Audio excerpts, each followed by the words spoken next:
Everyone, this is Kiva Vlogs, si Filipino reactor beast here in Saudi Arabia, and welcome back to my channel. Agad-agad gawa natin itong reaction video, ang Barda compilation. Ito na, last na lang to na magbabasa tayo ng mga comment section at tuturuan natin ang mga mahihinang nila lang kung paano umintindi. Okay, kasi hindi nila alam kung ano ibig sabihin ng dilulo. Hindi nila alam kung ano ibig sabihin, kung paano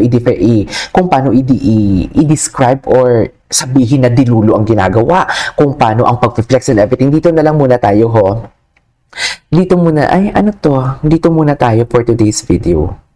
Kasi sabi, piniflex daw si Barbie na daw. Sabi, sino daw? Si Barbie na daw mismo ang nagpa-flex kay Jameson. Mami, nakita nyo ba nag-story si Barbie together with Jameson? Even si Jameson nga, hindi niya piniflex si Barbie.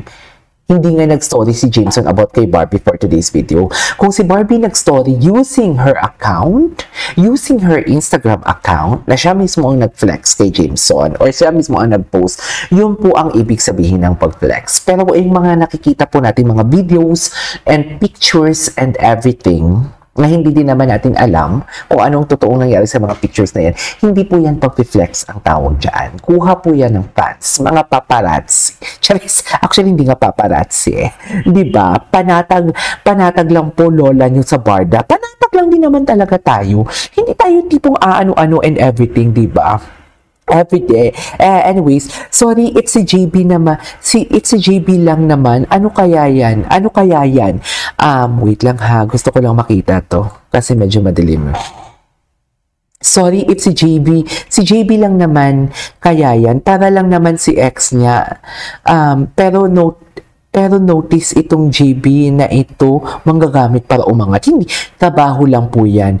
Tinapos na kasi at na-showing na ang movie. Totoo. Kaya yan yung tanong ko ata kahapon. Sinagot ito ni Ma'am Nerissa na parang, bakit wala ng holding hands? Compare doon sa hindi pa lumalabas yung Contabida Academy na best in hands talaga. Dear, dalawang running era nila yun na. Talaga. Dalawang running event nila yun na puro holding hands sila ha. Pero ngayon tapos na ang Contabida Academy na dapat nga mas lumalim pa ang kanilang mas lumalim pa ang kanilang relasyon as what the bashers claim na may relasyon sila. Diba? Kung totoo man may relasyon sila, dapat nga mas lumalim pa eh. Diba? Kasi pangat, wala na eh. Tapos na ang Contabida Academy. Diba? Dapat nga mas malalim pa ngayon kasi pangatlong jogging na nila to. Dapat mas nag-holding hands sila pero wala tayong may nakitang holding hands. Tinapik-tapik lang ang likod ni Barbie na parang alam mo yung baby si Barbie na nabulunan. Charis! Or pinapa-burp. Diba? Doon na lang tayo mag-stick for today's video. Mga malandi kayo paging bench, Barbie and David please. Ay, hindi pwede si Barbie doon sa bench kasi BNY siya for today's video. Wait lang, anong sa achability do? Dapat Sir KJ, sana din yun na binalikan yung Santolan Station Hubadera tapos na po yung bago na. Oo, sorry naman, alam ko nagbago na si David pero hindi natin talaga mawala sa fact natin na may Santolan Station talaga. Hindi ba pwedeng ipantasyan ko si David? Hindi ba pwede yun? Pasensya ka na, Daryl Pasensya ka na talaga. Ang sikip. Daryl, ang sikip mo dito sa comment mo. Charis, napakasikip. Charis. Isa lang ang masasabi ko, KJ. Barson is in a relationship. Ay talaga. Sige, Peach. Kung yan yung gusto mo, go. Kung yan yung gusto mong sabihin, go. Hindi ko hawak ang utak mo. Pero what I'm trying to say is, kung in a relationship sila, kung siguro ka dyan, narinig mo ba na sinabi ni Barbie and ni Jameson na they are in a relationship? Tanungin ko, kung ang sagot mo hindi, so paano mo nasabi na Barson is in a relationship? Diba? Naguluhan ka din sa statement mo, diba? Isang tanong lang yan, darling. Narinig mo ba? Rich Romero, nananawagan ako sa'yo. Narinig mo ba na sinabi ni Jameson and ni Barbie na in a relationship sila? Kung ang sagot mo hindi, so paano mo nasabi na in a relationship sila? Meaning to say, isip-isip mo lang. Pero sabi mo nga, isa lang ang masasabi ko sa iyo, KJ. Parang alam mo yung tinatatak mo talaga sa bato at tinatatak mo sa utak ko na they are in a relationship pero wala ka namang basihan. So, paano ko papaniwalaan yan for today's video? At isa lang din ang masasabi ko, wala kang alam. Yes. Isa lang din ang masasabi ko for today's video, Rich. Mahal kita, Rich Romero, pero isa lang masasabi ko, wala ka kasing alam. Pero kung yan yung gusto mong sabihin, go. Pero wag mo naman yung tipong parang itatakong tinaga mo na sa bato na in a relationship sila kahit wala ka namang basihan. Diba? Wag namang ganun. Wait lang. Evert na yan, ayaw niya kay Barbie para kay David. Nakita ko sa TikTok, mas bet niya. Wait lang. Mas bet niya si AM. Dear, wala, hayaan natin sila as long as wala silang ginagawa kay Barbie. Wala silang ginagawa sila kay Barbie. Kahit sabihin natin, katulad din kay Panot siya, bet niya si Barbie, pero may sinasabi niya siya nang hindi maganda kay David. Yan yung ayaw natin. Pero si Miss Evert, wala naman siyang ginagawa kay Barbie eh.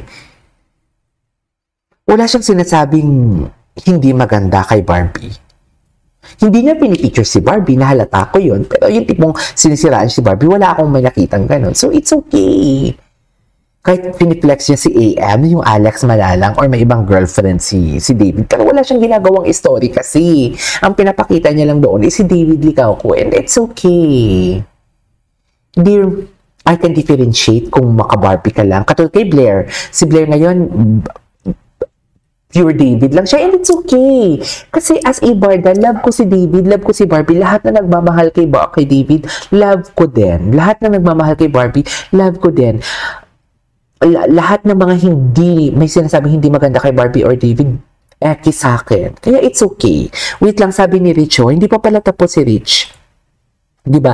So, din kay Jeff, pero wrong ka talaga. Ni Rich ay, sabi, mahina pala ang common sense mo. Ginudge talaga ako ni Rich. Paano mahina ang sentido common ko for today's video? Paano mahina ang sentido common ko? Sorry to tell you, sa bagay content mo naman yan. I'm just here to comment about what you are saying kasi POV mo yan. Diba? Yun na nga eh. Contradicting din. Rich, contradicting yung sinabi mo. Sabi mo mahina ang common sense ko. Pero ang sinabi mo sa bagay, content mo naman ito. I'm just here to comment about what you are saying kasi POV mo yan, diba? Yes, POV ko yan. Kaya nga tinanggap ko yung POV mo. Kung POV, it would be writing and it would be right. It would be wrong and it would be right. Ay, ewan ko sa iyo. Oo. Kaya nga, diba, sinasabi ko nga din, si Rich, parang gumaganon siya. Rich, sinabi ko nga, from the beginning, hindi ko kayo pinipilit sa pinapaniwalaan ko. This is my analysis. Okay? Hindi ko din kayo pinipilit sa nalalaman ko. Ngayon ko lang ito nabasa actually. Ngayon ko lang din ito nabasa, Rich. 3 hours ago lang pala niya ito kinoment. So, hindi ko kayo pinipilit. Wala akong pinipilit dito. This is only my POV. This is only my analysis. Pero tanong ko lang sa iyo, ang sabi mo nga, di ba, bars on is real. Ano ang basihan mo? Dahil lang dito sa picture and photos. Kung ito ang basihan mo sa mga pictures and photos, so sasabihin din namin, Barda is real. Kasi mas malala pa dito ang pinapakita ni David and Barbie. I am not saying na Barda is real. Wala akong sinabing in a relationship si Barbie and David. Kasi hanggat hindi nanggaling sa bibig nila, hindi ko sasabihin o hindi ako magkukonclude na Barda is real. Ang akin lang, there is something special between the two of them. Even kahit sa Maria Clara at Ibarra pa, kaya mahal ko sila. Gets mo ba yon, Rich? Siyempre, hindi mo gets yon. Kasi nga, di ba, nagkukonclude ka na Barson is real kahit wala kang pruweba. Kahit hindi nanggaling kina David and Barbie and Jameson, kinukonclude mo na, ako, you never said the Barda is in a relationship. Wala kayong narinig sa akin yan. Kasi hindi ko obligasyong sabihin yan. At hindi natin alam kung ano ang estado nila. Kasi hindi naman sila nagsasalita eh. What I'm trying to say is, gumagawa lang ako ng reaction dito based doon sa mga nakikita namin na mga pro-Barda. And gusto ko lang din, Rich, itanong sa'yo, kung alam mo din naman pala na Barson is real, bakit andito ka sa Barda na content? Diba? Kasi mahina ang loob. Kasi hindi ka din sure. Tama? Dito ka na sa amin.